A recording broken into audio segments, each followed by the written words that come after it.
and welcome to our fourth remote edition of the Cinetopia show and podcast. It now feels like we've been under lockdown forever, with a new lease on life to finally sunbathe. If you haven't seen our show before, I'm Amanda, a filmmaker, and I run Cinetopia, which runs events and programs like this that aims to foster discussion around film and filmmaking. I'm here with Jim Ross, the fellow producer of Cinetopia podcast and managing editor of Take One magazine. Hey Jim, how are you? I'm good, thank you. And I'm here also with Mark Nelson, a freelance film critic and regular contributor to our show. Mark, how are you doing? Not too bad, Amanda. How are you? Very good, thanks. And then I'm back with Carice Evans, another contributor. You were on our first remote edition, Carice. How you been since then? Yeah, all right. Can't say a huge amount has changed, but like you, I'm enjoying the fact that it's now sunny. So today we're reviewing three films, starting with the new rom-com thriller, The Lovebirds, which is currently on Netflix. We'll also be reviewing Josephine Decker's new film, Shirley, starring Elizabeth Moss. And we're reviewing The Task, directed by Ledare, which was recommended by Mark Nelson to watch again, or for some of us, the first time, which we did, and we'll talk about that. We'll also be chatting about our recommendations from the BFI's Japan season, which is currently on the BFI Player. Jim also sat down with Mark Cousins, the filmmaker of Women Make Film, and which is also on the BFI Player. And then we're going to talk about our short film recommendations as usual. All of that on this week's show. So on the first episode we did from our homes, we had announced that there was going to be this We Are One festival, which was going to unite festivals around the world for a few weeks. Elle Haywood, who was on our show last time, wrote an article on Take One magazine about this being the curation experiment. And just what are your overall impressions of it so far, everyone? I must admit, I haven't actually looked at the lineup perhaps as closely as I should have before coming on here. I did notice I think one of the things that was provided by London, so BFI London Film Festival, was the story of Trojan, Rude Boy, the story of Trojan Records. That's it. I got to get my nouns the right way around there. Which I actually saw a while ago in Edinburgh. I think it was well over a year ago. I can't remember exactly when, but it was part of a music documentary festival that was held here and various other places in the UK. It's an interesting documentary. I can't say I was particularly blown away by it, but I think particularly if you're a bit of an audiophile or you know the history of that label, I think it's interesting viewing. It's done in quite an interesting style. It's done in that way where, there's kind of dramatic reenactments of, key points in the history as illustration. So it's an interesting one to check out. I'd be lying if I said I'm particularly blown away by it, but, I can't imagine the logistics and difficulty in trying to kind of organise this thing. So it's definitely an interesting one to check out. Beyond that, nothing has particularly caught my eye, but I need to look a little bit closer. Yeah, I've had a little look over. I think most of the film titles I came across were things that I hadn't had any previous knowledge or experience of, which is great, because I guess that's sort of part of it, is that these are going to be those great festival films that quite often people don't get to experience outside of a festival. So it feels like the festival's kind of coming together and bringing those titles out. I'm also very excited about the fact that they're doing in conversations. So they've got panels and one-on-one interviews, because that's maybe one of the big things that you really don't get to see unless you go to the festival. So there's a conversation between Tessa Thompson and Jane Campion, which I'm particularly excited about. They're both really cool, interesting women. Just on that note, actually talking about in conversation videos, South by Southwest, which obviously were sort of patient zero in terms of the coronavirus sort of festival shutdown. They are also doing a similar thing in that they're putting some of their talks and sessions online over the next couple of weeks, and that's also one that's all on YouTube. And available to watch from anywhere in the world. So that's another one to keep an eye out for. Yeah, so far I've just checked out the short films and I found it really interesting so far that each day you're getting a new kind of, as a festival would be. And so I didn't know about the Jane Campion talk. I'm very excited about that. So thanks for letting me know. So Mark, have you checked out a little bit as well? Yeah, there are a couple of things that piqued my interest. There's a film by Ulrika Ottinger playing called Ticket of No Return, which Had a quick look at some stills and a quick synopsis, and it sounds fantastic. So I'll try and catch that when it's on. I can't quite tell when it's playing, but I'll certainly follow up on that. The other one was a film called Mary is Happy, Mary is Happy. It's directed by a Thai filmmaker called Nawapol Thamrongrata, and it's based on as far as I can tell, it's based on a Twitter feed, which sounds intriguing to me. I just watched their most recent film. It's called Happy Old Year, which is on Netflix, which is fantastic. So I'm intrigued to catch up with that. We Are One is on YouTube right now, and you can also go to the website. We'll put it in the link below as well. So check it out and let us know what you think. So the first film we are going to review is The Lovebirds, and it was originally scheduled to be in South by Southwest and in theaters, but now Netflix picked it up so we could all watch it. Jim, why don't you tell us a little bit about this film? So it's directed by Michael Showalter, who is known for a couple of things. I think he definitely wrote, I can't remember if he directed Wet Hot American Summer, kind of a comedy which has turned into a bit of a cult thing over the years. It wasn't particularly well regarded at the time, but the bigger hit recently was he was the director of The Big Sick, which also starred Kumail Nanjiani, who is the male lead here, along with Issa Rae, and basically they play a couple who the opening scenes are basically the start of their relationship when they first met, and it's kind of like this new relationship bliss. It very quickly switches to 4 years later, where they're a little bit more jaded and bickering. And on the way to a friend's dinner party, basically they run over a guy who is on a bike, and their vehicle's then commandeered by somebody claiming to be a police officer, who then proceeds to kill the guy with their car. They then go on the run because they're worried about how it looks and it sounds ridiculous, and that's basically what you'll have heard and seen in the trailer. So basically it's a comedy, and it focuses on these two kind of going on the run, trying to solve the issue of who this guy was and why he was murdered, and an ability to exonerate themselves before the police catch up with them. Who wants to go first? Did someone find that? I thought it was really funny. I laughed really hard. But Curious, why don't you go? Yeah, absolutely. I watched this morning with a cup of coffee, and it couldn't have been a better sort of setting for this film. I thought it was funny. I thought it was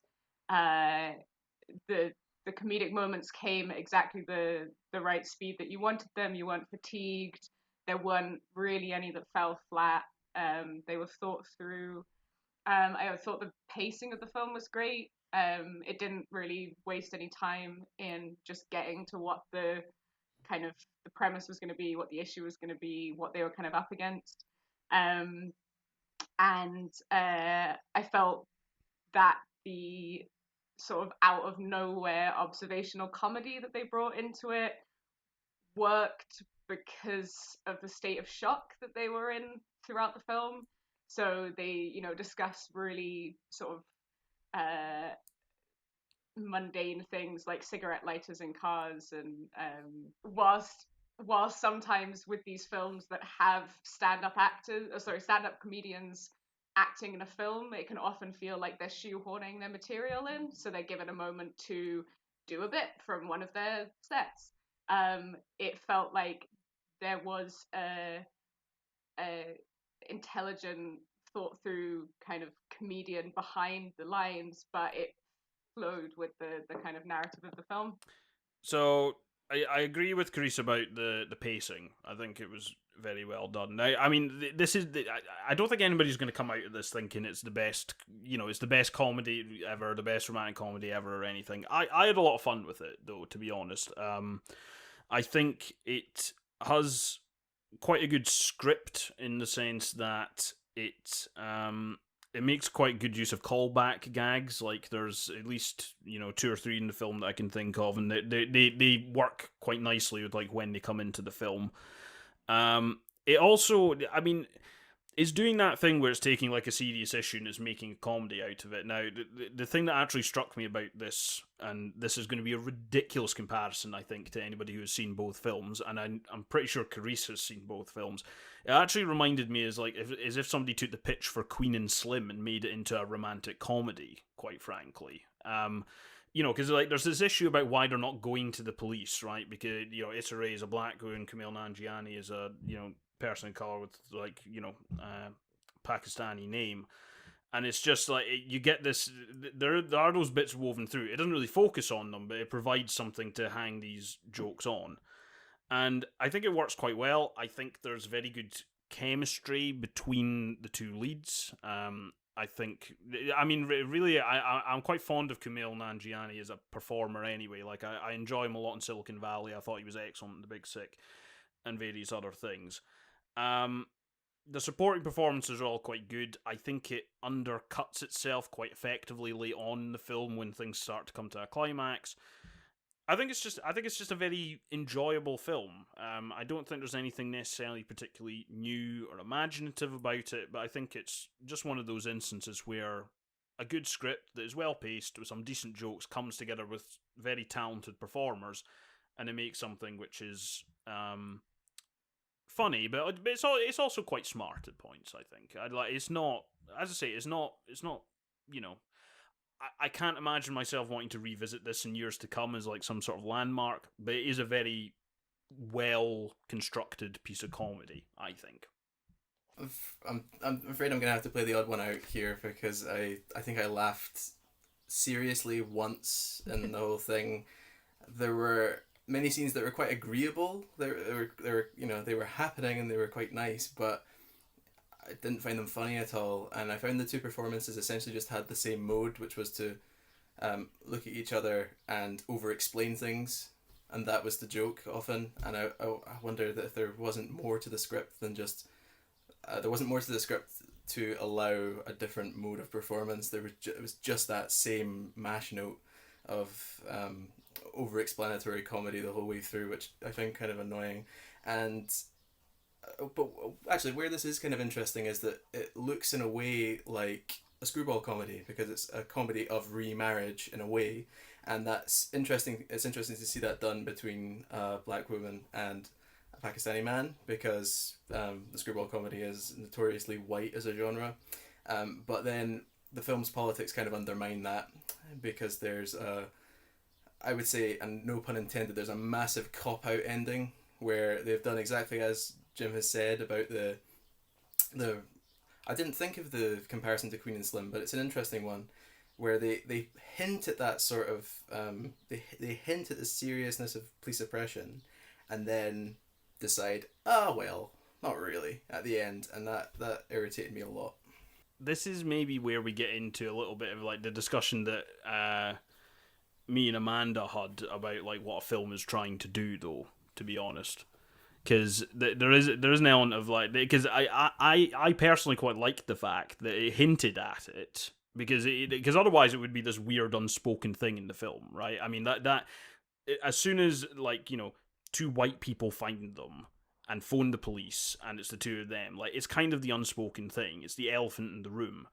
Now, I think it's actually a pretty good thing to do, to acknowledge it and then try and weave some comedy in around it. I mean, like, comedy has tried to look at these things many, many times over the years, and I think it's quite good it does that.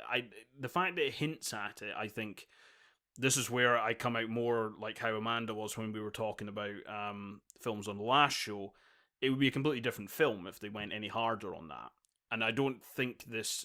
Now, there is things you could do that would maybe take a satirical angle to it, but I think this film wasn't looking to be a satire. It was looking, to an extent, to be that screwball comedy that you've hinted at in that summary there. So, yeah, I take the point, but I think it would be a very, very different film if it went any harder on that aspect of it. I, of course, agree with you, Jim, because I think that that's exactly my sort of my argument with Hollywood, which was perhaps not as well executed in terms of its attempt to show representation. But in this particular film. It's definitely representation is a very important part of the story, and by putting that right out there as a sort of like right there, it doesn't it's not everything in the story. It's supposed to be a funny rom-com with two really amazingly funny comedians. I'm like a really big fan of Issa Rae's show on HBO, and I did like The Big Sick, but I have to say I kind of, maybe because I really like Issa Rae, liked this film slightly better. But it's just the chemistry between the two just made me laugh, and I sort of got the joke that, you know, people are they're ridiculously fighting over things in really terrible situations, and sometimes those fights that you have with your partner are just absolutely ridiculous. And you know, particularly you know, this kind of trope of the date night film, you know, or I think there was another one called Game Night, which I didn't see, but then it's playing with that with these particular comedians and, you know, an interracial couple. You know, I at least laughed pretty hard, and I didn't have to think too much about, just enjoyed being in their company. Yeah, just as an aside, I'm glad you mentioned Game Night, actually, because that was the other film it brought to mind. Because I have seen that, and it is a bit like somebody gave the concept for Queen and Slim to the people who made Game Night. That's kind of how it felt to me. But yeah, it's that sort of pitch. You know, I think it is going for that screwball thing, and I think it does it. I think it does it quite well. You know, there are not every joke lands, you know, but like fortunately, it's the type of film where there's another one along 2 minutes later to fill the gap. It's kind of that sort of mode. So for me, it worked. For me, it worked very well. You know, I had a lot of fun with it. Yeah, and I think also one of the things is like, if it's a taste thing too. I mean, I don't know if I have a really weird affinity for rom-coms, like, and especially like, well, I can't take a plane right now, but you know, on a plane or something. But this one was you know, it's my expectations of a rom-com is that it doesn't need to necessarily be highbrow, but it needs to, you know, it needs to be a simple relationship story that's kind of, you know, explored in a funny way or something, and I thought it worked. And well, I'm a big fan of rom-coms too, but this, I hear all of the points and all, but I do think there's something off just on the level of, even on chemistry between them. I don't actually think that they're very good scene partners together, really. I feel like they're kind of shouting past one another as opposed to like interacting with the other actor. So I'm happy to disagree on this one, I think. Have you seen The Big Sick, Mark? I have, yeah. How did you find the chemistry with Kumail Nanjiani and I forget the actor's name, but how did you find it in that? With Zoe Kazan. Yeah, Zoe Kazan. That's it. Yeah. I enjoyed that. It's operating on a minor key, and you know, it operates well and nicely on a minor key. But in the end, it kind of becomes a wee bit saccharine, and maybe the saccharine quality is built into the narrative because it has that kind of conclusion in real life. It's based on his own the story of how he met his wife, Emily Gordon. But I liked it on a minor key level, I think. Okay. Yeah, I mean, I guess the one thing that was interesting to me, just looking back at the credits of the film, and perhaps could be a reason for anything that Mark's picking up on in terms of things not quite feeling right or sitting right, is that Issa Rae and Kumail Nanjiani don't actually have any writing credits on the film. So the film is written and directed by purely white men. And so for that fact, it surprises me that a lot of the race-related kind of jokes, particularly jokes, because it's maybe a lot easier to write something that hits the nail on the head in terms of race when you're writing, you know, a factual monologue, but to write a joke that kind of pulls that the sort of tensions therein and actually sort of successfully makes people laugh for that is probably quite hard. So I mean, I don't know whether they don't have official writing credits, but they were there kind of workshopping. It felt to me like the story would have been written by the people who wrote the story, and that the two comedians have kind of come in and built their own lines and characters around it, but there is no evidence that points to that fact. So I don't know whether perhaps if they were to have had a greater input, assuming that they didn't, whether the on-screen chemistry would have kind of worked for everyone. For me personally, it did, and I actually, did make a note of the fact that they make a good duo. But yeah, I guess perhaps just like a nuance in their performances, not feeling completely comfortable in the roles that they were in.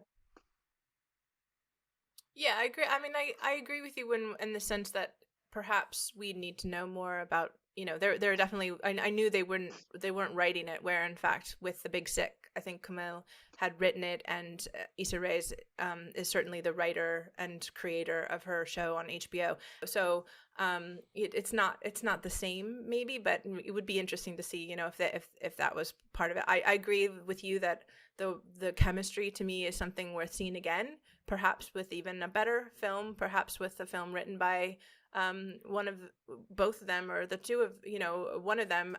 But I do think response has been a good one, that there's representation of a rom-com with this couple, and they're really great.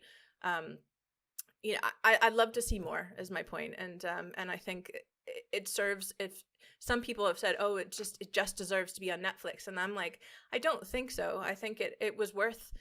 I mean, it's fine. It's on Netflix. Oh, I mean, it's a million times better. I'm sitting here saying I don't think it's a particularly memorable film, right? But you need to bear in mind, I'm not necessarily that predisposed to romantic comedies. It's a million times better than some of the stuff I've seen in theaters over the past 2 or 3 years. I mean, it's had we been in more normal times, it was perfectly deserving of a theatrical release, certainly as much as any other rom-com I've seen in the cinema over the past 2 or 3 years. Well, it's on Netflix, so take a look and let us know what you think. So the next film we're going to review is Josephine Decker's next film, Shirley. It premiered at Sundance. To our suffering, my dear. There's not enough scotch in the world for that. Shirley, what are you writing now? A little novella. I'm calling none of your goddamn business. Well, you were invited to stay here for a few days until we could find a place. Shirley has these bouts. She's gone sick in the head. I read your story. What are you doing in here? It made me feel thrillingly horrible. Do you know what it's like to have a secret? Carice, why don't you tell us a little bit about the film? So Shirley is the fourth feature from American filmmaker Josephine Decker, whose previous film, Madeline's Madeline, premiered at the BFI London Film Festival. So we can only imagine that Shirley would have maybe got a similar place at a UK film festival had they still been running. All of Decker's work plays with the experimental mode of filmmaking. So she's sort of done psychological thrillers and erotica and stuff before, but she's really, really skilled at bringing in kind of experimental techniques. Her latest film, Shirley, which stars Elizabeth Moss in the title role, brings experimental techniques to the genre of the biographical drama. The biography in focus is that of horror writer Shirley Jackson, who many may know as the writer of The Haunting of Hill House that was adapted for Netflix last year. Shirley the film's not your typical biographical feature, however, and it drops the traditional format of filmmaking, throwing in horror elements, mystery, thriller storylines, and effectively all just takes place in one single household with an older couple and a younger couple, a trope that's used in films such as Who's Afraid of Virginia Woolf, or Mother, Darren Aronofsky's film, and shows the tension between the two sets of couples, but also across couples, kind of tearing apart the relationships. It's a great film that kind of keeps you on your toes, goes off in all sorts of strange directions, but I think of all the Josephine Decker's work, it shows her kind of bringing her experimental mode into something that is probably quite digestible by many of your kind of regular film-going audiences. And I think that's done through things such as the mystery storyline, giving something to focus on whilst all this other kind of chaotic activities happening around it. What did you think of it, Amanda? I agree. I think I really liked Madeline, and this film felt more approachable to perhaps people who wouldn't be into like more of an experimental film about experimental theater in New York. But I also went to a school in Vermont that was very similar to like the kind of the environment and the backdrop of this story. I liked the fact that she was able to use kind of the soundscape and the close-ups and shallow depth of field to create a biopic story that was also part fiction, part nonfiction, based on this novel that she found, and play with that. And I think that was really really enjoyable. I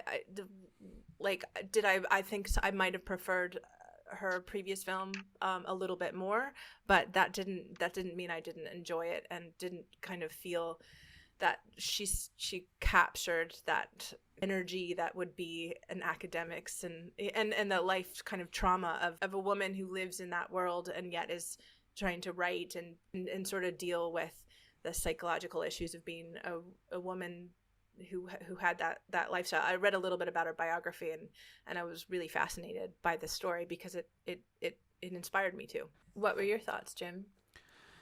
Yeah, I enjoyed this. I think, well, if enjoyed is indeed the right word. I think I'm a little bit similar to what you were hinting at there, Amanda. In that I do think I thought Madeline was better. I do think I just feel like some of Josephine Decker's stylistic elements, like the extreme close-ups, shallow depth of field, all this sort of thing, I felt it worked with the story in Madeline better. What I will say is that film combined with Shirley does make me want to go back and check out Butter on the Latch in particular, because these are the only two films of Josephine Decker's that I've seen. That being said, I think there's a lot of elements that work very well together here. I think Elizabeth Moss has excellent screen presence at the best of times, but I think she's also playing a character which is quite different to some of the other things that I've certainly seen her in recently, and I think she does a very good job with this kind of like playing this very abrasive personality. In terms of how it represents Shirley Jackson herself, I don't really know, because in all honesty, I don't really know Shirley Jackson at all. I've never read any of her books or short stories. I've not seen The Haunting of Hill House. The only thing of hers that I have seen, but I didn't know it was at the time, is there was a film which screened at Edinburgh Film Festival last year, We Have Always Lived in the Castle, which is based upon a book of hers. And certainly there's something about the tone, like, if I assume that film kept some of the tone from the novel, there is certain aspects of where that tone comes from, which seems to have been clarified by watching this and seeing a window into the personality. Something that actually reminded me of a little bit in that respect, because it's based upon a novel, as you mentioned, where it's got real elements, but it blends in this narrative mystery stuff. It actually reminded me a little bit of We Need to Talk About Kevin, in the sense that you could be worried with it being a literary adaptation. I think it's the first time Josephine Decker's not directed from her own script. You could be worried about, like, this distinctive style of the filmmaker maybe getting lost, in the same way that I think you could have, in advance, made the same thing about Lynn Ramsay in this very particular structure that the book We Need to Talk About Kevin had. I don't think that's happened. I think it is, to me, even on the basis of that one other Josephine Decker film I've seen, it's very clearly a Josephine Decker film. So I think one thing that is quite good about it, as somebody who has liked the previous work of hers that I've seen, is it still very much retains that style, and I think it adds to the story. Do I think it works quite as effectively here as it did with Madeline's Madeline?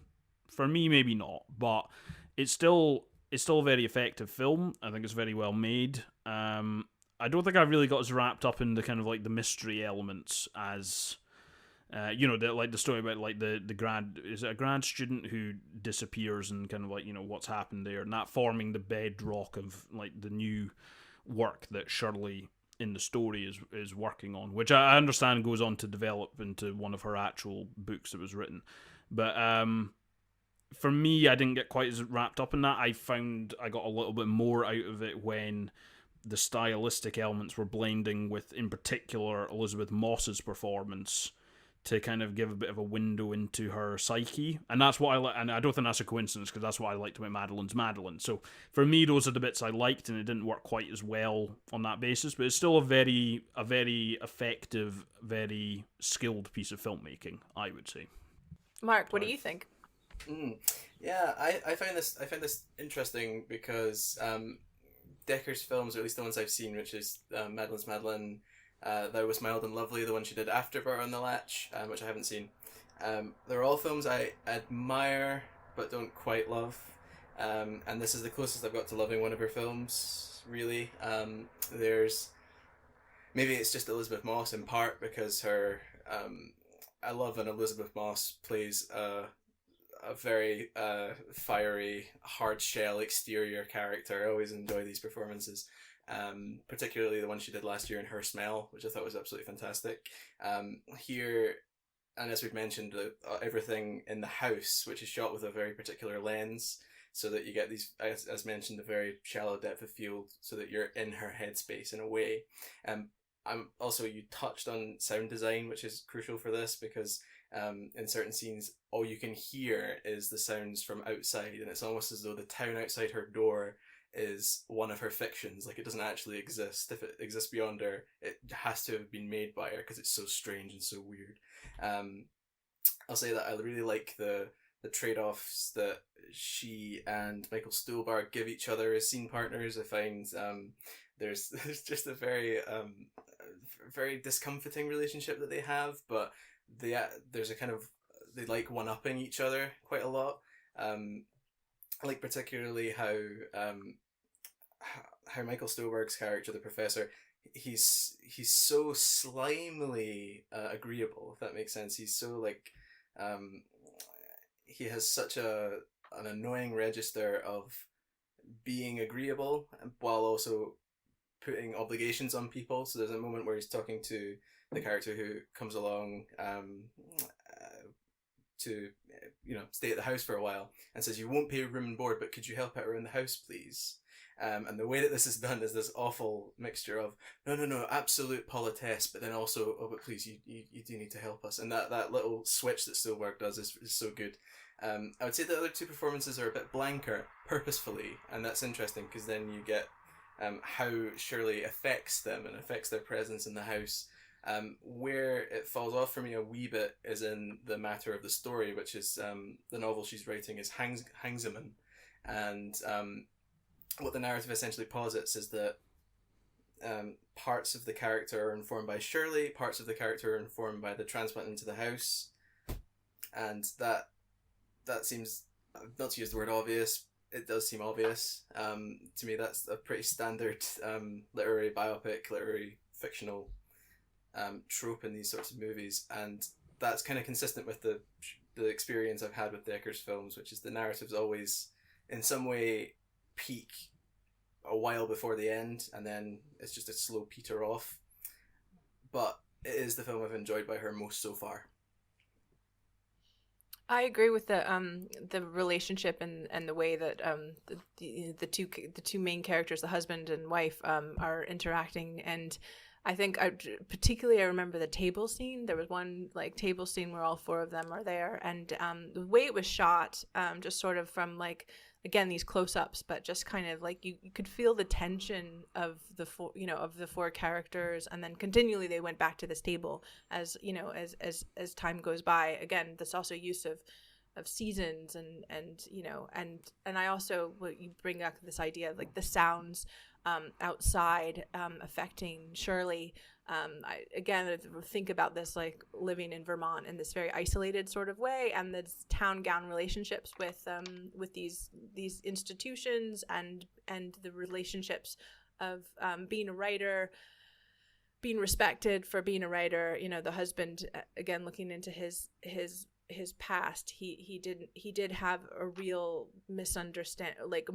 an idea of what a woman should do, and so he treated his wife in a way that caused her to have that kind of, you know, frustration, and she took that out in her work, and all of this was expressed through sound and through visuals and through, you know, and she did that so well with Madeline's Madeline, and she did that so well here, so very, very effective in that way.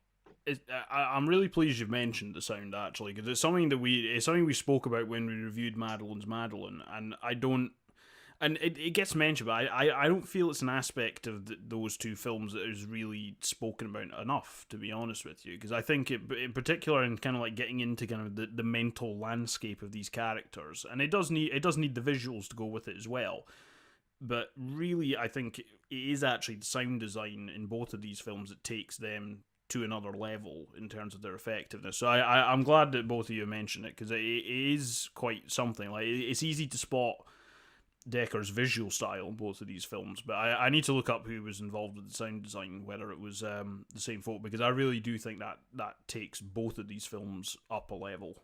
Yeah. And also I don't know again who did the score, but the score was particularly really pulsating and intense and interesting, and it exacerbated this idea of isolation and being stuck in a situation where she was having to work through.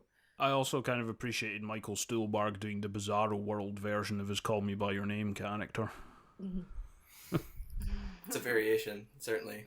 There's something else too. I'm glad that you mentioned the dinner table conversations, and I think you could link these two things because there's the moment, one of the dinner table conversations where they kind of cross over the 180-degree line a couple of times, but it's always next to her ears. And that's interesting because it's almost as though the conversation is the subject, it's not what people are doing. And it's as though the scenes vary between it being a particularly dialogue specific and dialogue important scene, or a scene which focuses on gesture and acting style. Because the moment where Moss works out, Shirley Jackson walks out the house for the first time being assisted by Rose, it's like she can't walk. She's so stunned to be leaving the house for the first time, although she kind of wants to do it. That's a moment which really emphasizes like the mask that she's assumed through staying in the house all of this time. Whereas the scene at the dinner table is all about the way in which Jackson has like precisely the right word, and when she says exactly the right word, she cuts everybody off from her emotional life. Yeah, the it's funny everyone's mentioning the dinner table scenes, because I felt like that latter dinner table scene just after the relationship between Shirley and Rose has kind of developed a bit more.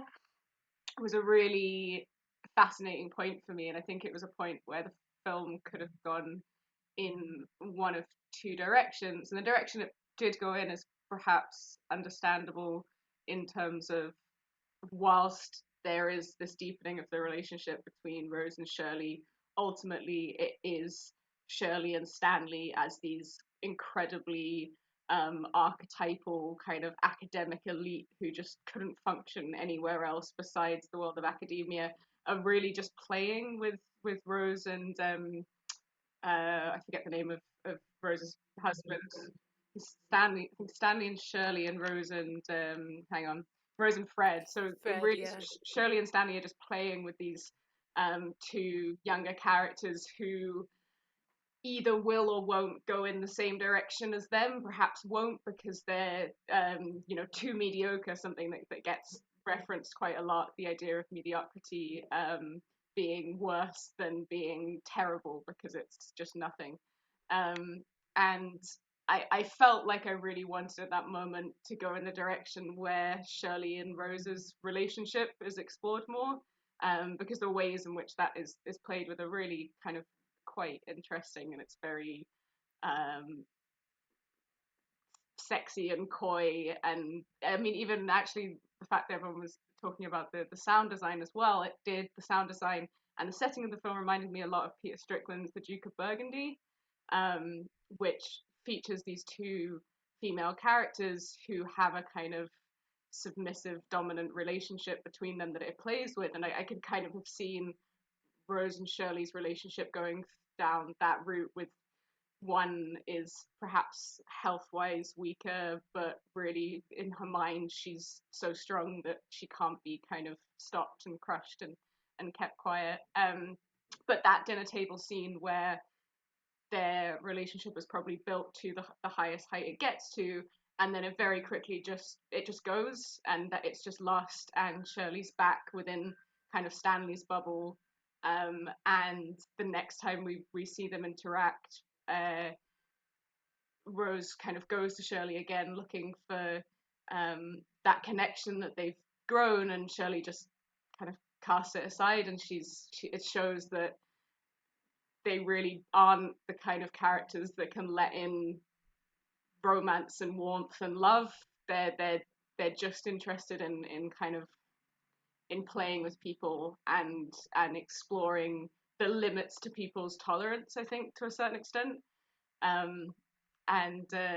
Just one of the things was that at the very beginning of the film, Rose has just finished reading Shirley's latest short novel, I think, The Lottery, and refers to it as thrillingly horrible. And I thought that was quite a nice moment in retrospect of watching the film, that is what the film is. It's thrillingly horrible, and the experience that they're both about to go through is exactly that. And she kind of sums it up within those first minutes of the film.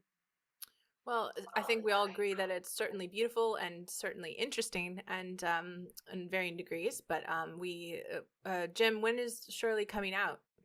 June 5th. June 5th, coming this week then, and check it out most definitely. So the next film that we're going to review is not necessarily a new film, but it's part of our new idea that we would take an older film that is currently online or accessible and challenge each other to rewatch or watch again and discuss it. And Mark graciously suggested the first one, challenged us. And Mark, tell us a little bit about The Task. Okay, so I just want to say beforehand that I couldn't have timed this better, and I promise I did not pay any money for this to happen, but my Twitter feed was awash with people recommending this film. People who had originally brought it to my attention, who had been at True False or Sheffield Dogfest or a number of other festivals it played at, were all, just in the past week, randomly somebody said, oh, this is online and free. And my Twitter feed was awash with recommendations for it. So thanks very much. It's very well timed. I think I briefly gave a pressy for it last time, but I'll give an even briefer one here because it needs it. It's a documentary about a Tavistock conference, which is a kind of group relations therapy. But the film is rather more anthropological, I think. The way it's set up is that there are 6 cameras in the room, sound equipment on the ceiling, and 28 participants are arranged in a spiral, and there are kind of power positions within the spiral, and where people sit becomes a really heavy topic, rather amazingly emphasized topic at a certain point. I've been sitting here the whole time feeling like, should I bring my emotional self in or not? Yes. Should I not? Yes. And I could, and I'm like right at the edge, you can hear it. Please. And I have the choice, but I don't feel that it's safe here to do You're all that. saying bring it, but Bring it on. you killed that off in me yesterday. And I think that's what we might have planted in. Why'd you let it Forgot die? her name. No, Amanda, what did you think of The Task? Wow, I think that film is literally quite a task to watch a bit. To be honest, I quite like films that are I like watching Frederick Weissman films like that are 4 hours of conversations in rooms and discussing institutions and whatnot. But I found this one sometimes very hard, and hard because there were people in the room. They didn't know what they were talking about. They were talking about not knowing what they were talking about, and they were frustrating each other, and they were frustrating me. And I realized that's the point. But then I start to think of the idea of like some conversations we've had in the past of what a film is and what a documentary is and what kind of tastes people have, and I could see that some people would not have the patience for this as much as I do. Like when I think of what I really loved the film Zidane, and that film has been argued not to be a film, it's an art project. And I think in a similar way, I could see Mark Kermode saying like, oh, this isn't a film, it's a project, a psychological study. But I'm glad I kept going through it. But I'm surprised you've seen it 6 times, to be honest, and I'm curious for you to tell us. I watched it again a night ago. Yes. When he first challenged us to it, he said he watched it like 3 times or 2 times. That part slipped past me. Like, dear Lord. So Jim, I'd really like to hear what you think. I'm not going to say I enjoyed it, because that's completely the wrong thing to say. I think as it went on, I did find it more and more fascinating. In the sense, and it's an interesting thing, like what Amanda, what you said about the Zinedine Zidane film, like what is a film versus an art installation. I think there's not an easy binary, and I think this one sits quite nicely in that very grey area. It's one of those things where, as I say, as it went on, I found it more and more fascinating. There's just these different things that develop as it goes on. Like so they're sitting in this kind of like spiral, right? That's and if we show a clip from it, you'll kind of get a sense of that. And it's the ridiculous importance that this begins to take on, right? And like when people try to kind of like, there's at one point somebody goes rogue and they moves a chair and it's like, oh, well, this is structure breaking down. Like it's like it's this demand that people have throughout the film and throughout this experiment for boundaries and clearly setting the parameters of what they're doing, and the way people kind of like push them and move outside them. It is kind of fascinating to see it. It's kind of fascinating to see these people interacting with what their preconceived notions of each other are, right? Because that obviously pops up quite a bit. And obviously I think the editing of the film afterwards must, emphasize that a little bit as well, because there must have been reams and reams of material for this. And it was also fascinating how the fact that they're being watched in one of these experiments plays into it, because at one point they almost begin this kind of like revolt against Leigh Ledare, like take grand exception to his presence there, despite the fact that's what they've signed up for, and that all plays into it. It's a very interesting film. I think it does play itself quite well to the idea of an installation piece and an art piece, because I feel like this is the sort of thing that I've seen, some art exhibits where it could quite easily, I think, play on a loop. In that sense, I feel like it's a bit of an amorphous thing, but to me, it was fascinating. I mean, like when it started off, I'm not going to lie, I did find myself going, Christ, this is going to be a bit of a slog, because I mean, we open up with people kind of like engaging with their identities, because so like there's women in the room, there's men in the room, there's black, white, Asian, old, young, kind of like the whole mix, right? And I think the idea was it was meant to be kind of a cross section of like Chicago's population, which is where this all takes place, and it's people trying to grapple with that, and you quickly come to realize that like, these are just normal people. They're not particularly good at grappling with these things. They have their prejudices that they're trying to not put on camera, but they are, and then there's other people who are more bold, and I thought it was going to be a bit tiresome, to be honest. But as their understanding of each other and the way it's shown in the film starts to play more of a role, it does take on this slightly fascinating quality in terms of like how you then start to think about these things yourself. So yeah, enjoy is not the correct word, but it is fascinating to see a group of people being observed in this context, because these things go on, and I'm sure you could even participate in them yourself, and it sounds like you have, Amanda, but watching how they react to them being recorded doing it is also kind of fascinating. Well, I'd also like to say that it does remind me of, it's not called home ec, and I don't know if the UK has a similar thing, but back in the day in America, we had this thing called like home economics, and they changed that to be a little bit more about our own mental health and, you know, psychology and stuff. And so I had this one teacher in, I think it was middle school, who would make us go and talk and all agree before we made any decision. And it drove me absolutely nuts. And I was the really difficult person who would never agree with anybody because that's who I was. I was just difficult. And I can just, like, in this space, I'm like, this would be a hell on earth for like 5 days. That's it. Yeah. And 2, like, I wouldn't like myself either there, and I don't like this person and that person and that person, but I'm at least with that I'm learning, and also it reflects upon what and why are they doing this is a little bit of the moment where you're like, why the heck would you do this anyway? And what's the point? I mean, I get the point as a study, but like for them, what's the point? Yeah, I as it went on, I found myself more and more fascinated with why these people had signed up at all. You know, and there's multiple statements of, this is not what I signed up for. And I found myself going, well, what did you sign up for? Because this looks very much like what I would expect. The consultants don't even know what they've signed up for. That's the thing. And the point you mentioned about having to agree, that's an amazing example, because the atmosphere in the room curdles every time somebody tries to bring their own principles into the room, because when you're in a group setting like this, it becomes readily apparent that the principles you hold dearest mean nothing to the person sitting next to you.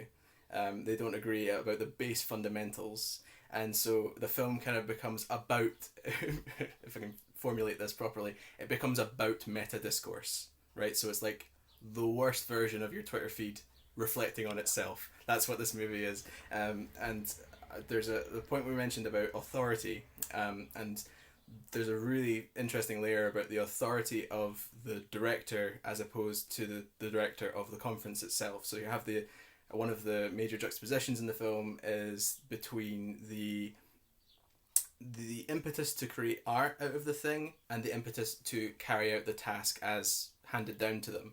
And as it's handed down to them, there are a number of rules. There are certain authority figures who have greater emphasis in the conversation, and that's when I said last time I have endless theories about this movie because so much of it just seems indeterminate, and that I think is precisely the point, is that the consultants, when they interrupt with things, they can cut people off and people will, please go ahead, interrupt me, and move the conversation in an entirely different direction, not even addressing the point that was made.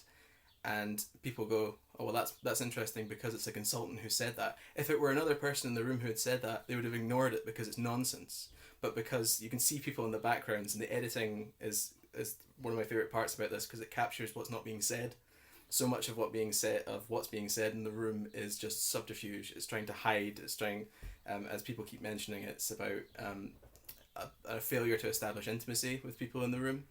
And what the editing does is it captures those intimate moments without them knowing. So there's a moment where somebody brings up the fact that no one has come out as gay in the room, and that's interesting because it usually happens at these conferences that somebody does come out and talks about their identity. They're talking about identities. You'd think someone would do that, and they catch a slight moment of someone in the background who, as soon as somebody mentions the word gay, they shiver. You're like, oh, they're not taking that up as a point in the conversation because they want to hide that. That's interesting. And there's so many of those that this is like an endlessly regenerating piece of interest for me, because there's just so much in it. Well, go ahead. The editing is the thing that struck me, because I mean, essentially, like, it's a bunch of cameras kind of around the edge of the room. But I was kind of taken with quite how much tone and narrative is perhaps strong, but like the way that characters in the room are drawn through the editing of this, because there's even things like that, like if there's somebody kind of like shuffling around awkwardly in one of the outer parts of the spiral, then Ledare kind of like uses one of the cameras which is basically shooting through the rest of the audience. So they're kind of like, they're far, they're remote, they're distant, and it's stuff like that where, yes, the premise itself is kind of interesting, but the actual construction of the film in terms of the editing really adds to it. And I think that to me is where it becomes more than just a curio. I think that's when it starts to make it something a lot more worth your time to actually watch. To be honest, one thing I didn't like was the sound, because I felt sometimes it was really hard to hear, and I don't know how you would mic 30 people and have to do that, but it added to the frustration of sometimes that conversation because it's really hard to capture a room like that. And as someone who has done a lot of events, which are filming events with 5 cameras and trying to capture sound, maybe that's just, again, my own issues from that perspective. But yeah, I do think this idea of I didn't understand why they got so upset when he came into the mix, and that was one of those moments where it was just what again, why are we doing this, and why are we the construct of it's sort of, even when we're joking with the Lovebirds, the construct of fighting, or the construct of collaborating, or the construct of all that kind of stuff is obviously explored here.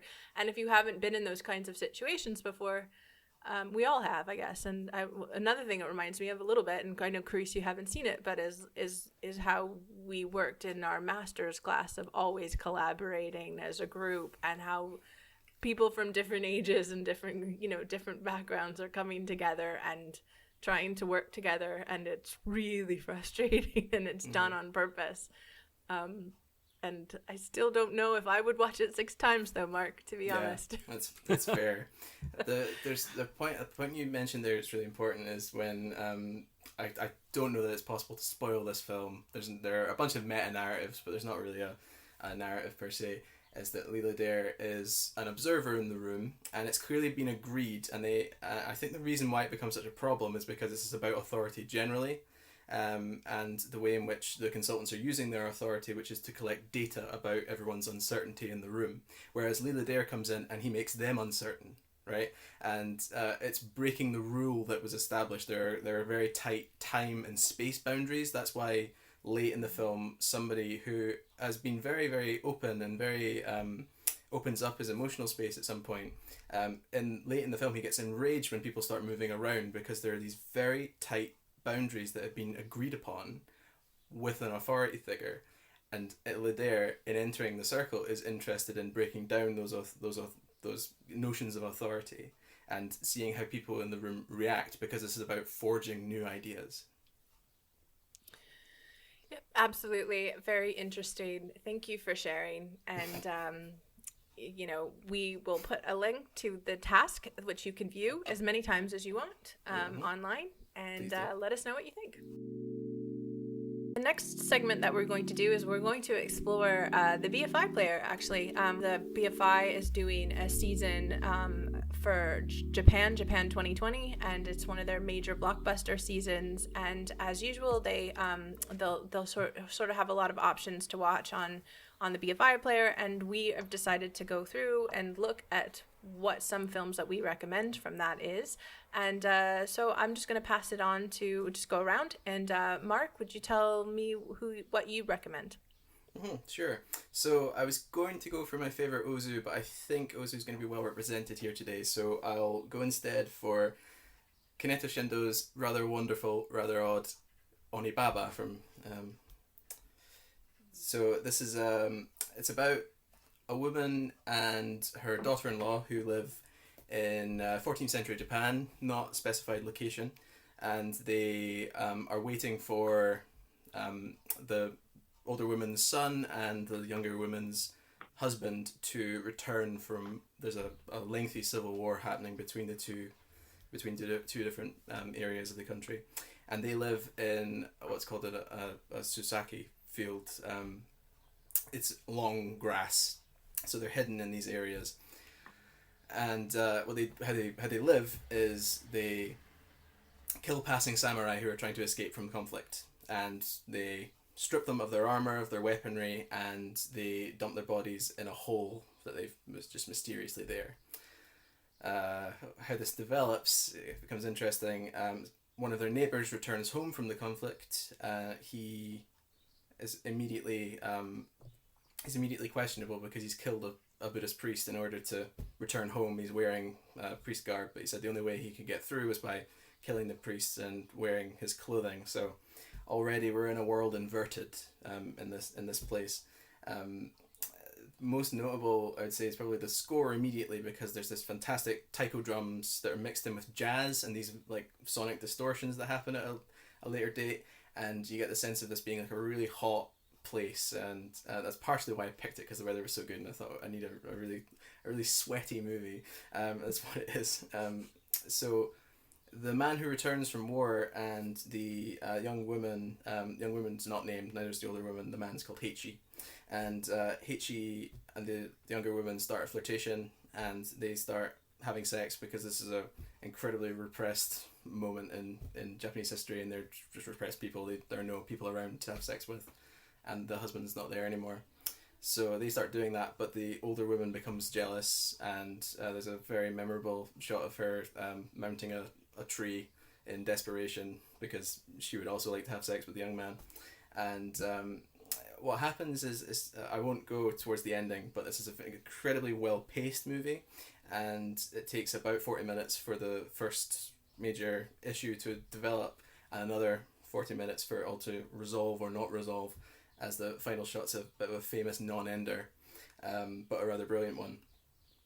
In the meantime, there's a problem of a samurai who comes through the grass fields, who's wearing a mask that he won't take off, because he says he's the most beautiful man in Kyoto, and the older woman would like to see his face. That resurfaces in an interesting way towards the latter part of the film. But it's all set in these grass fields. There are lots of very slow motion footage of the grass sort of bending in the wind, which is interesting because it's like a point of suspension, because they're suspended from their normal lives because it's a time of conflict. They want to go back to being farmers and living ordinary lives. They can't do that because there are constantly people crossing the land who they need to kill in order to live. And what it also does, though, is because this is a movie about sexual repression and inspired by a parable about a Shin Buddhist parable about sexual repression. I don't need to explain the connotations of what a quivering blade of grass does when it trembles in the wind. So I'd say this is a very hot and dingy and extremely well lit movie. There's these great single source scenes. There's a single source of lighting, and it tips the balance over in the same way that the grass blowing in the wind is tipped over in balance. And that seems to be what the movie is about, is achieving greater balance and failing to do so because all humans have that problem. Great. Sounds wonderful. I'm very much. I got my 30-day trial of BFI Player, and I'm gonna go through as many as possible because I was really excited to see what's there. So, Carice, how about you? What would you recommend? So I feel the pressure's now on to well represent Ozu, but I will try my best. So my recommendation is probably more broadly, I mean, him as a filmmaker, so Yasujiro Ozu, but the film that I'm recommending, Late Spring, falls within a so-called Noriko trilogy. So it's 3 films that all feature the same focal protagonist, but they're very cleverly linked in that it is not a through line story of her from one point to another. It's a kind of a rebooting and a reimagining different directions her life could have gone, or sort of almost like a sliding doors-esque thing where this is one life she could have had, this is another, and this is another.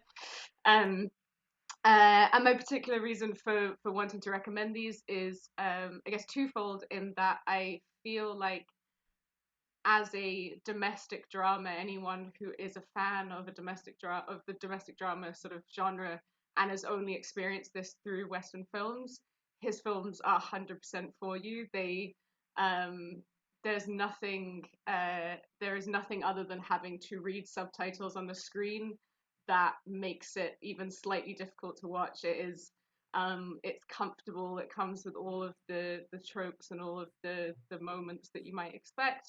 But also beyond that, it explores the topic of, I guess, gender politics and women's rights and feminism and sort of marital law in 1949 this film was made, when Western films were still throwing women into the background and you know, maybe treating them awfully in films. This film puts a woman center stage, and it gives her the opportunity to make decisions, and those decisions aren't limited to making her either traditional or progressive. So the title character of Noriko, she's neither one thing nor the other. She dresses in a very Western style. She the film takes place in he's a great user of the sort of static camera shots. So we're either in maybe like the heart of the house in the kind of lounge area, or up in her bedroom, and up in her bedroom as opposed to the lounge area. She has more Western furniture, so higher tables and higher chairs, whereas downstairs in the house that she shares just with her father is your more traditional Japanese furniture of sitting on cushions on the floor with a very low raised table. So the I should double back and say the basic premise of the film is Noriko's friends and family and society in general want her to get married, but she shows absolutely no interest in getting married and wants to instead stay home and look after her sort of elderly widowed father. And the film kind of explores that tension with various different characters, including her father and friends and other people within the community. So as a character, she's like I say, one thing, not one thing or the other. She, whilst holding slightly more progressive and Western ways of being, I don't want to confuse the two things as being mutually inclusive. She also the reason that she doesn't want to get married is because she wants to stay at home and look after her father. So in that way, she's kind of eschewing one, nuclear family for another. But she kind of forges her own path, and she goes her own way, and she kind of does things, makes decisions because they're the decisions she wants to make, as opposed to necessarily being pushed one way or another by any of society's expectations or ideals. And she also learns things along the way. She kind of shows a sense of sort of, well, disgust actually to someone in the character who chooses to remarry, and later reflects on that as, I don't know why that was something I felt, and that's a really nice moment to see this kind of coming of age and building her own sense of the world. And also as a domestic drama and spending so much time in the space of the house, it made me realize how good a lot of Eastern cinema is at making you want to like eat their food and drink their drinks. And I think there's not enough time in a lot of Western films spent on food. Food arrives and it sits at the table and everyone pretends like it's not there. No one eats it because they can't eat it because otherwise it's going to spoil their line delivery. And they actually take their time with food. So much in this film, there's a tea ceremony early on in the film. There's a lot of people offering someone a drink or sitting down and having a conversation over a meal. And it left me wanting to, I think we actually paused it halfway through this watching to go pour out some plum wine that I had in my fridge from when my sister came back from Japan. And so that just made it really enjoyable, and it made it kind of, you felt like you're there in the home with them. It sort of often frames everything from the perspective of this sort of heart of the house, this lounge space. And yeah, it makes it's an incredibly simple film in what happens, but it's really kind of culturally rich, and it gives a lot of reflection to the time in sort of post-war Japan, but also the sort of expectations that we might have on Japan or, the States or the West at that time. So yeah, that would be my recommendation. And do go on and watch Early Summer and Tokyo Story, which are the two latter Noriko trilogy films. Great. No, thanks so much. I think we all agree Ozu is a wonderful filmmaker, and this is a really great opportunity to see this trilogy. So it was really wonderfully put. Jim? So I'm sure some of the Japanese cinema experts that we know would probably bonk me on the head for picking what is perhaps could be viewed as the most obvious selection. But I am going to go with Akira Kurosawa's Rashomon. And the reasons for that are a few. It's been a favourite of mine for a while, partly because of its influence, but I think it is just a great film to watch. So it centres upon a murder, and basically a crime has been committed, and we get differing versions of the story. We get one from a kind of infamous local bandit. We get another one from the wife of the man who was murdered. We get another one through the advent of a medium from the man who was murdered. And then finally there's a woodcutter who is part of the kind of the opening scenes whereby he is talking with a priest who also gives a short account in the film, and a commoner kind of reflecting on how confused they are by the stories. And basically you get your 4 different versions of what happened from varying perspectives. And it casts a slightly different light on each character and their motivations when you get to each. And part of the reason I like it is, first of all, the influence it had, right? I mean, I'm not going to lie, the reason I came to this film many years ago is because of some of the films I'd watched, which employ a similar tactic. And it's been used so many times in both film and television by this point. But when you go back and you watch this particular one, which was one of, if not the first to do it, then to me it's just very interesting the way things are undercut. And it seems to me it's a very good example of the whole unreliable narrator thing in film, which is something that is a concept that we're very familiar with, but to me, whilst it appears in theatre, literature and all the rest of it, there's something about it appearing in film which to me just it feels more impactful. Now maybe that speaks to my fondness for film more than anything else, but there's just something about seeing something which you sometimes maybe assume is an objective reality, and then it just having it so brutally undercut like that. There's also different aspects of the craft of the making of the film, which I think is excellent. There's a lot of shot choices that Kurosawa makes that I think really kind of heighten aspects of those different stories.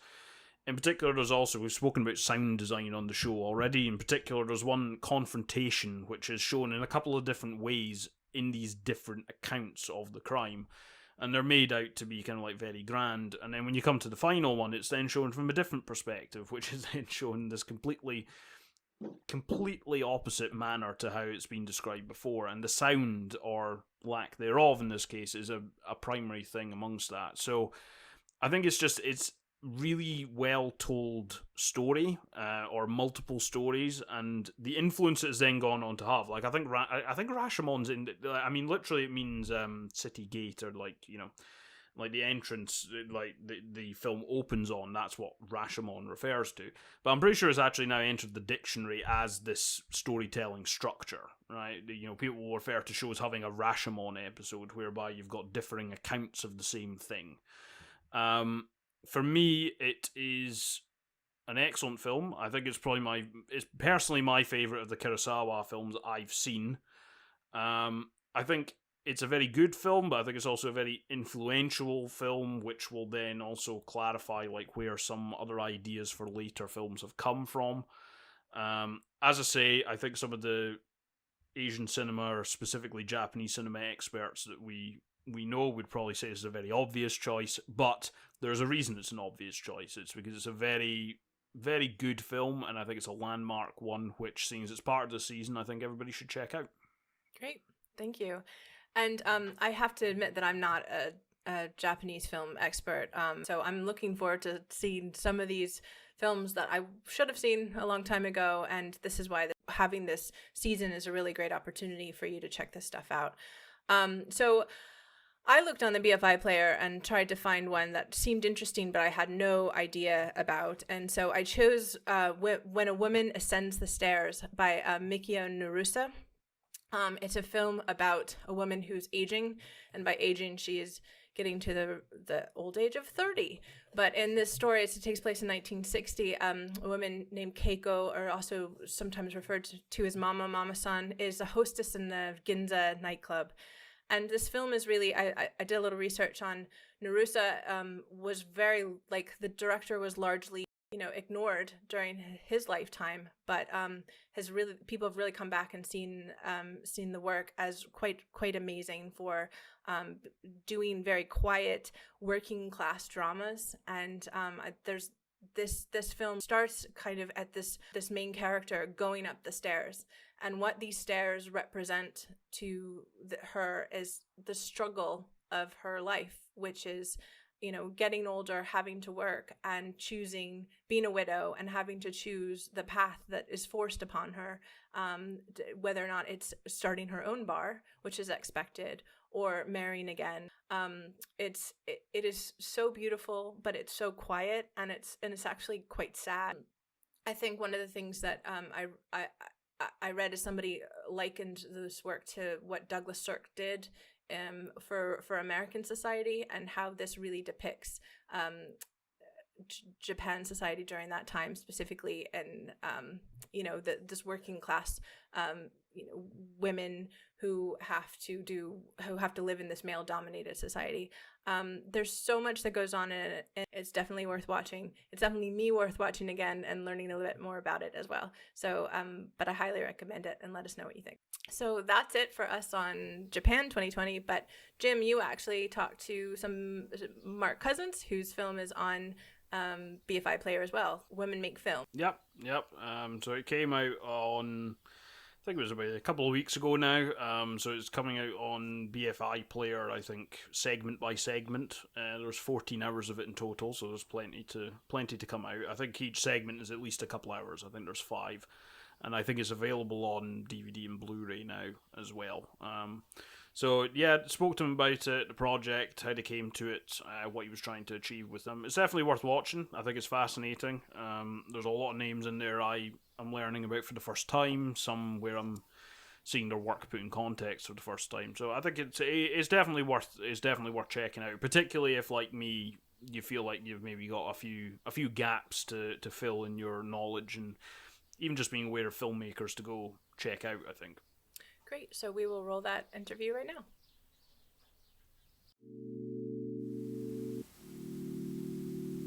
So I'm here with Mark Cousins, the director of many different things, but the most recent project is Women Make Film, which has been at various film festivals towards the end of last year. I nearly caught it at Glasgow Film Festival, but I've had the pleasure of watching the first 3 hours of 14. Is that correct, Mark? It is. Yep. And it basically focuses on a huge number of female filmmakers through history and across the globe. I wanted to ask you, Mark, because you say kind of at the outset that you wanted a real emphasis on craft, and I noticed that you, when in talking about the project, you've shuffled the chapters around a few times in the planning stage, so it's broken up into chapters throughout. Yes. And I was wondering, did that come about because of some of the filmmakers and the films you had in mind? Is that why kind of that chapter order kind of fluctuated around a bit, or was there something else driving that as you and your collaborators kind of went through some of the filmmakers you wanted to feature? Yeah, as you say, Jim, it's about the work, it's about the films. It's not even about the filmmakers. It's certainly not about the industry, So there are 40 chapters, and I knew that I wanted to start with really the nuts and boltsy stuff, like how do you frame a shot? How do you do, how do you do a great opening scene, etc. And then I thought get into more thematic material. So as the film goes on, we could talk about work and death and love and things like that, and politics and religion. So that was the broad structure. And the changing of the structure was just practical stuff, or rather storytelling stuff. When you're making any piece of work, especially a really long piece like 14 hours, you're looking for flow. How does this sequence lead into the next sequence? Like, how does your next question you're about to ask me flow from the one that we're talking about now? You know, so I planned a certain structure, and then it didn't totally flow, so we juggled it around a bit. And also, there's a tone issue. You want to have exciting, joyful times, and then you want to go into perhaps more melancholic or sorrowful themes, and you want to control that. It's almost like, you know, people who write music or something, they want to change the tone, and so that's why we changed the chapters a bit. On the note of kind of like what was in the film and how it flows and what it covers, I was struck by the fact that right at the start of the film, you say that basically some of the more famous films that people might think of as being directed by women are not necessarily going to be in there. And the thing that I particularly enjoyed was, you know, you should, Tilda said, you should feel free to be angry, right? Yes. And I was wondering is that an attempt to get out of this idea of kind of like a canon of films that people should have watched? Because this is maybe something which has resulted in a lot of the filmmakers that you then go on to cover perhaps being overlooked. It's this idea that they've not kind of seeped into this canon and therefore nobody looks for them, when in fact a lot of really great work is right there if you just look for it. Yes, I remember writing that line exactly, and it was something like you described. You know, you want to say to people, let yourself go. Don't sit here for 14 hours waiting for your favorite to come up, because it might not come up, you know. And you just want to sort of shake it off almost and free people up to go with the flow. It's like you want to surf the wave of these great filmmakers. However, having said that, if people watch this film, they will find very, very famous films in here. Sometimes films that they don't even know were directed by a woman. Quite a few people have said to me, I didn't know Wayne's World was directed by a woman, for example, you know, and it was. And so that's a little, you know, what I love as a storyteller is mixing the known and the unknown.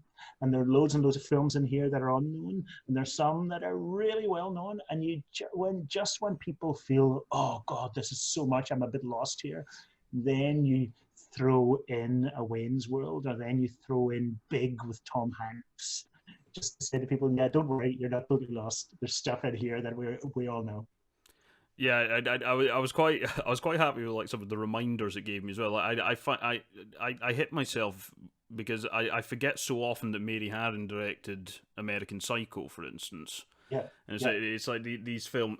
So I think that works very well, and I've learned even from just watching the first 3 hours of it, which is what I've managed to watch so far. I've learned so much already, so I want to thank you for that. I've already got I want to thank you also for making the website that shows kind of all the fit, because otherwise like the amount of things I was trying to write down.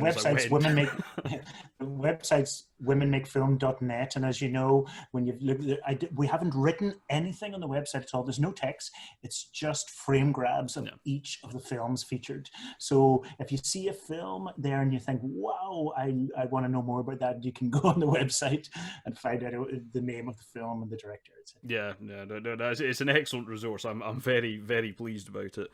One of the things that obviously I think will probably strike people when they come across the project before they watch it is going to be the length of it. Now, this is not particularly unusual in your work, because I've seen the story of film, and I'm wondering, is that basically, we've spoken about people or filmmakers who have perhaps been overlooked a little bit and kind of making people aware of them to go and give them a map, really, to filmmakers that they could discover. Is the length to an extent a bit of a statement? Because you could have made it shorter and it probably would have had an easier time maybe being picked up or being programmed. But at the same time, is the point perhaps to show, look, this is not, this history that we're trying to talk about is not the sort of thing that you can just boil down to 2 hours of kind of like, you know, here are the best films by female filmmakers, which I think is something that maybe happens in quite a lot of approaches.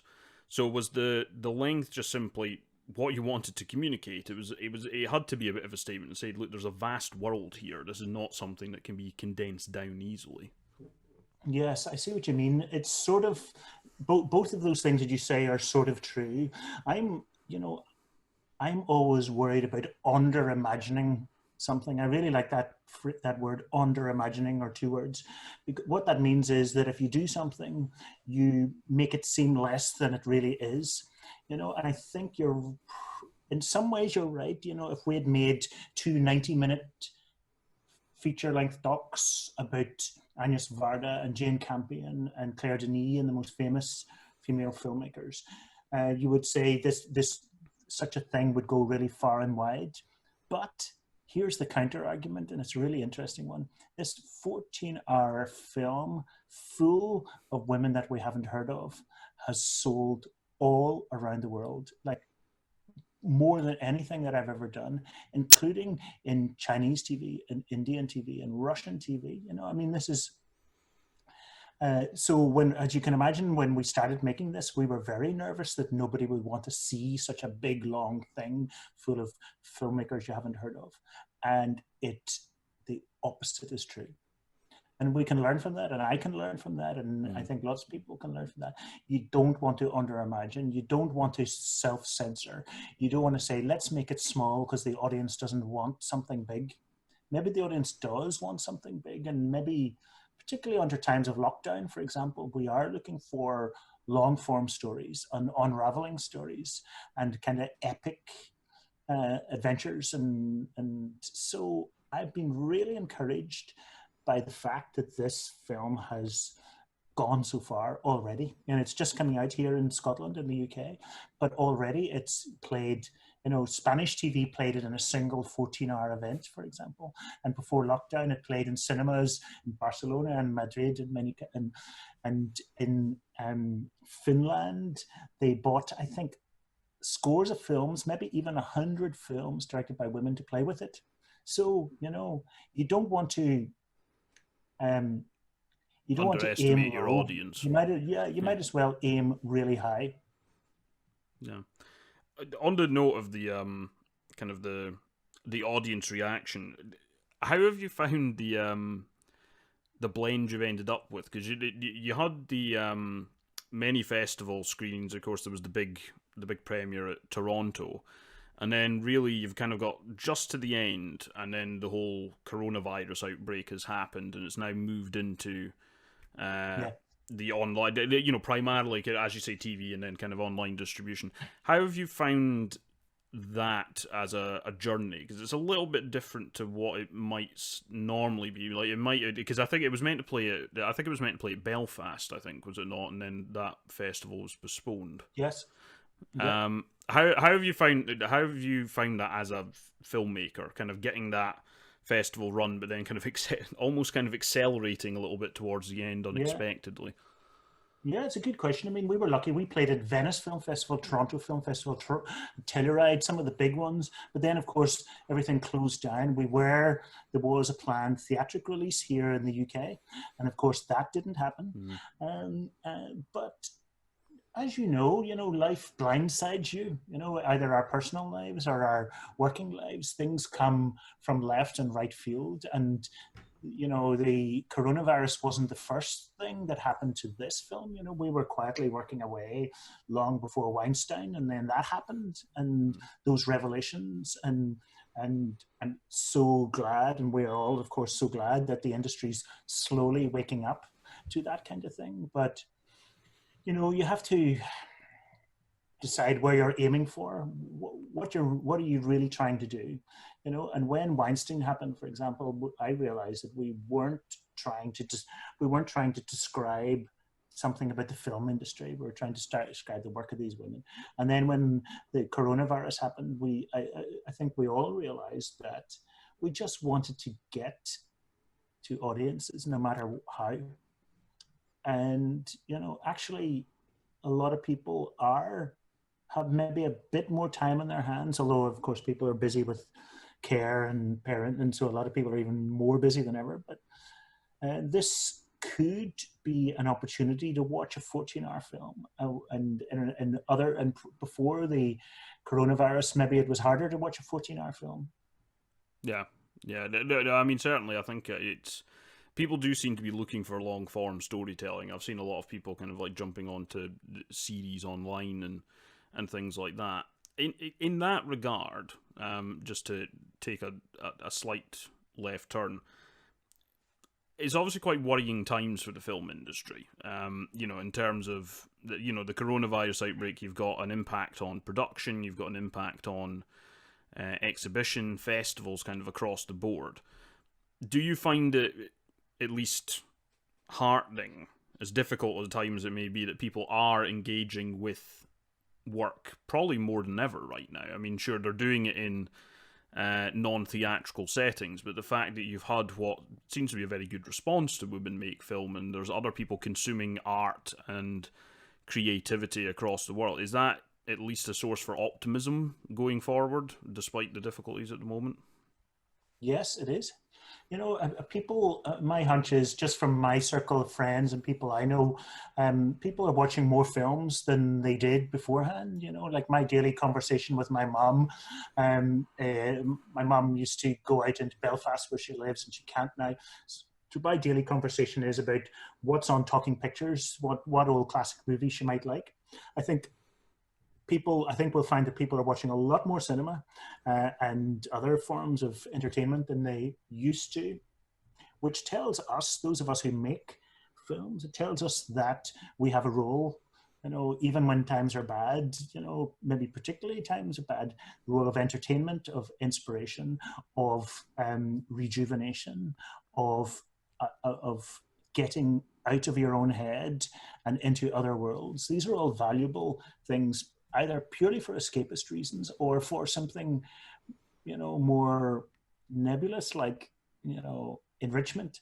So that's all good. The bad news, you're quite right, is that it's a bad time for the film industry and exhibition, and there'll be lots of casualties. Cinemas will close down. Loads of people, thousands of people will lose their jobs. This is terrible, really bad. If you look beyond that, I think cinema will definitely survive, and we've been reminded why visual entertainment and visual art matters. But I'm not trying to minimize at all the lives that will be damaged, because that's painful. On another topic, in terms of like people consuming visual art, there's also going to be a bit of a lag in things that exhibitors can show, right? Because there's going to be a bit of a production backlog, probably, in terms of stuff that had to shut down. Is that where maybe there's a hope that projects like Women Make Film can maybe highlight work that could have a larger audience now? Because I was struck in watching the first segment of like how many of these filmmakers I didn't know, to be honest. Because obviously, like a lot of the big names in you, and then there were other names that I perhaps knew, but I haven't seen any of their films. And then there was another segment of people who, quite frankly, I had not heard of. And it just shows there's this vast reserve of kind of like very accomplished, brilliant work that really isn't known. Like, and obviously there's been a big market for kind of like repertory screenings, and maybe it just shows that there is something you can go back to and have it seem new. It doesn't need to be a revisiting of a established classic. It could be something that somebody is actually discovering for the first time. Yeah, absolutely. I don't know if you noticed the other day that when the Japanese cinemas are opening, and what are they showing? They're showing classic movies, and so it's what's great is that cinema is old enough to have a rich heritage and history now. And so even if we close down production, then there's still an awful lot to show. And we as movie lovers, we will never know our art form. There's always more to fall in love with. And if we live 150 years, there'll always be more cinema. There'll be more ways of looking at the world that have already been made. That's really exciting. And that's given me personally, sitting here in Edinburgh, like you're sitting in Edinburgh, looking out the window, it's given me, I just feel it's fueled me and kept me alive and kept me sort of optimistic.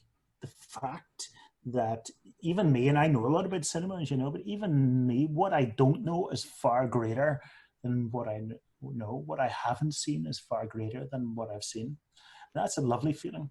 And some people would feel intimidated by that, or even feeling guilty that they haven't seen the films of some of these great female directors. Don't feel guilty. Just see it as a joyful opportunity. Yeah, I think it's something I got from watching it is also kind of the what I liked about it is there's a very non-judgmental challenging of assumptions, I find. Yes. In the sense Yes. that, you know, there's it's very easy to think that because female filmmakers have perhaps had, you know, a lot more barriers over time, it's easy to assume that there's maybe no great filmmakers, let alone female filmmakers from certain countries. But even in that opening segment, you can see that that's not the case. You just need to go look for them, or fortunately, in the case of you watch this, maybe have one highlighted to you, and then it opens a door. Yeah. And to be honest, Jim, you're quite right. And I noticed I've had a lot of conversations with activists around the world, and I know you're interested in activism, and so am I. And there's this interesting thing that happens that if you're angry with the film world, that it has only been people like you and me, white guys, you know, or it hasn't, you know, first of all, it hasn't, but you then assume that there's nothing in the past, you know, and in fact, there's loads in the past, loads of things to cherish, including made, of course, you know, by people like us. But there's a plenitude back there over our shoulder if we just look behind. And that's a great feeling, and it enriches our activism. It makes us better agents for change in our industry, the thing that we love, because we can articulate and express more carefully what has already happened, where the talent has been, how it's been lost to the system, and how the system would currently benefit by regaining it. Yeah, because I think because one of the things that I find myself thinking about is the idea that it then perhaps it's this weird balance of things, in that you can then view somebody who's current as revolutionary when in fact they're not, and that's not to diminish their work. It's more just to highlight that there are influences out there. There are historical filmmakers that perhaps we just haven't come across, and that's why I'm eagerly looking forward to watching the rest of the film, because I've learned so much even just in that first segment. Yeah, I mean, it gets better as it goes on around hour 7 or 8. It really, I know that sounds ridiculous, but you know, if you get that far in, and it begins to widen and deepen and richen, and I think you're right, you know, because there is a danger that we say that something that's happening today is revolutionary or new or groundbreaking. And the danger there is that by saying that, we re-victimize the people who did it 50 years ago, or we re-marginalize those people. You know, and there's, you know, this is the best time for cinema, I think. You know, more voices, more diverse voices are making cinema. That's great. But let's make sure that we don't erase the great filmmakers from the past, the great women, and, you know, I would just say the great filmmakers. Because for me, you know, cinema in some way is a kind of genderless thing, and you'll have noticed in what you've seen that, you know, this film does not ask questions about the female gaze or have women made films different to men. It's just about the greatness of the women directors who have made films. On that note, something that I was quite impressed by in the opening part that I saw was also kind of the highlight of the opening of Strange Days, Catherine Bigelow's film. Now, obviously, that's one of the better known filmmakers, but I find that she sometimes suffers from this rather patronizing assumption that, you know, she makes films like a man. That's something I've read about Catherine Bigelow quite a lot. And I'm wondering, just because I haven't seen the rest of it yet, is this also maybe a little bit of what you were trying to achieve in terms of when you talk about it, you know, it doesn't deal with the idea of male versus female gaze. It's purely on the fact that, as the title says, women make film, and they make a variety of films. Even just in that opening stretch of women make film, there's romantic films, dramatic films, noir, action. There's the whole realm of them, and it's to get away from this idea of a stereotypically male film or stereotypically female film. Yes, and stereotypical male person or female person, yeah, absolutely. I mean, I've heard that about Bigelow as well a lot. Catherine Bigelow makes films like a man, and I just, frankly, it makes me really angry, even though anger is often a useless emotion, but I just get defensive. I've never met her, but I get defensive of her. It's a sort of downgrading of her brilliance, and it's a way of, putting her in a box. And that's really, really not fair to her. It's not fair to other women and frankly other men either to indulge in these binaries. So are we really saying, if we say that Catherine Bigelow makes films like a man, are we really saying that women can't make films, action cinema or cinema about war? The best war film ever made, in my opinion, was directed by a woman, The Ascent by Louisa Shepitko. And I think this is a bigger question than cinema. It's a question of us and even people, nice liberal lefties, Guardian reading lefties, who sort of think they know how the world works. They too, we too, indulge in stereotypes which limit people and say, that women are good at making films about relationships or childhood or they're empaths. And I'm sorry, but don't put limits on what a filmmaker can do, and let's see what she can do and let's evaluate her work on how well she does it. Nothing else applies, in my opinion. Yeah, and it's also, it's not even so much a limit on what work they are doing, it's what work has been done. Because, I mean, I think what I find interesting about the film, and I think part of the reason I think it's probably getting as wonderful a response as it is in terms of reevaluating women's role within the film industry and maybe taking it to a more prominent rightful position that they should have. It's not just about the future, it's also about reassessing work which has gone before and has been overlooked. Yeah. When we premiered this film in Toronto Film Festival, I always hate Q&As. I'm always really nervous in Q&As, and so I said, instead of a Q&A, could we just go to the pub? And so we went to the pub at the end of the 14 hours, and really quite a lot of people came, and it was noisy and not ideal, but something happened, and it's happened again and again. There was a young female filmmaker, and she was in tears, and so was I, and a lot of emotion. And she said, I didn't know I was part of a tradition. And I think quite a few filmmakers, particularly young female filmmakers, are realizing that there is a heritage, and that's really empowering. And you can feel really alone, especially if you don't come from New York or Los Angeles or London or Paris, one of these centers of the film world. What if you're from East Kilbride, or what if you're from Pilrig, and what if you have a desire to make cinema from there? And, and so that's why this is valuable, I think, because it's showing that there's this kind of rich heritage that's already happened.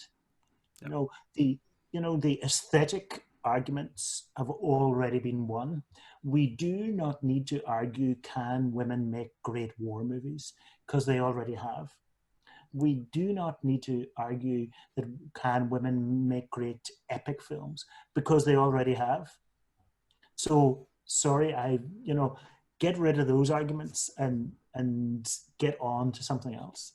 And imagine if you're a film student as well, and you've done a course in film studies or in a practical course. A lot of people spend money for these courses. And imagine if you're not taught about Edith Kalmar. Imagine if you're not taught about Astrid Henning Jensen. Imagine if you're not taught about Mai Zitterling. And that's no longer acceptable. You cannot have film courses that only teach Tarantino and Tarkovsky, both of which are wonderful. I adore those. You cannot have that anymore. Those days are gone. Okay, well, thank you for speaking to me, Mark. The film is very enlightening, very entertaining. I look forward to watching the rest of it, and thank you for speaking to me today. Pleasure, Jim. Thank you. All right, take care. Okay, we're back, and we're doing our regular short film roundup, which now, Carissa, supposedly you're the one who instilled the 1 minute rule, which we've been held to thanks to the taskmaster Jim. Make sure that we keep within it every time. And just for those on video, I want to note the nod from Carice there. Right, that is confirmation. Yeah, that was Let there be no doubt from this point on. But it was certainly your idea, and we've kept it going since I don't know, a couple months ago, and quite a lot of good short films we've seen through this. So here we go again. Who would like to go first? Mark, would you like to go? Sure thing. Carice is doing the timing this time. Oh yeah. I'm fleecing myself too. Okay. Starting now. The film I want to talk about this month is Margaret Tate's The Leaden Echo and the Golden Echo. It's a film poem. It's essentially just images accompanying the poem as read out by Margaret Tate herself. The poem is by Gerard Manley Hopkins, and it's the montage that she creates is full of, I would say, conventionally beautiful lyric imagery. There are barrels of hay and golden hair in the fields. There are lambs at a church window, but it's through her reading of the poem herself that's the greatest part of it. Because the poem, because it's in sprung rhythm, it's really fast meter, and when you read it on the page, it's really immediate. The most famous reading of the poem is by Richard Burton, and it's like it just goes at a fair clip, and you can just catch the rush of feeling, where she wraps her entire mouth around these words, and it goes so slowly, and she achieves what the poem does in the film and by her reading, which is the extension of beauty beyond its fixed duration. Great. All good. And all good. All right, and Carice will time you for you, but go ahead and tell us what your favorite short is for this week.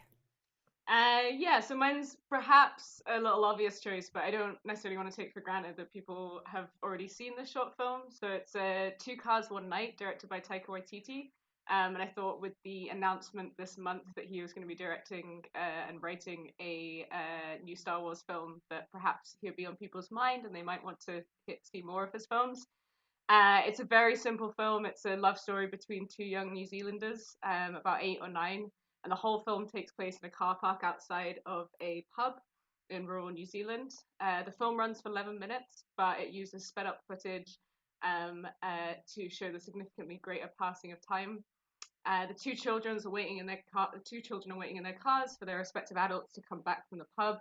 And it shows a little bit how boring life can be for children who are stuck following around their parents, but also how quick they can be to find fun in the most simple of activities. The young boy and girl, Romeo and Polly, flirt with each other in a typically childlike fashion. And the whole film demonstrates Taika Waititi's knack at turning the most ordinary conversation into something that just makes you laugh right from your belly. So it's lovely, it's sweet, it's soft. So check it out. It's on YouTube and other platforms. Okay. And I haven't seen it, so I will definitely check it out. But neither have I, actually, so I definitely will. Great. So Jim, you're up. Right, so I am recommending the short film KH4, which is directed by John Shorstein, which is basically, it shows a young artist in 1960s Glasgow, and basically kind of the influence that the landscape of the city at the time has on a particular piece of art that he is working on. The other notable aspect of this is the young artist in question is played by Bill Forsyth, who of course we now know as, the director of Local Hero and Gregory's Girl and all that sort of thing. I think it's a fascinating thing to see, just this slice of 1960s Glasgow. It's in the middle of the construction of the M8, so it's kind of like all in upheaval, and there's a lot of development going on. And there's also several shots which I think are just fantastic to look at, and really it's quite, I don't know how they managed it. So on a couple of different levels, I think it's a very interesting one to check out. Great. So I'll go last, I guess. I took I took a little look around the We Are One festival, and I was just particularly wanting to highlight something from that. I actually think there's a short film by Mark Jenkin, who directed Bait, out there, which I couldn't see because when we were recording it, it was actually premiering. But I picked a short film by a fairly new and young director named Mark Baldonado called Toto, and I just thought it was kind of cute.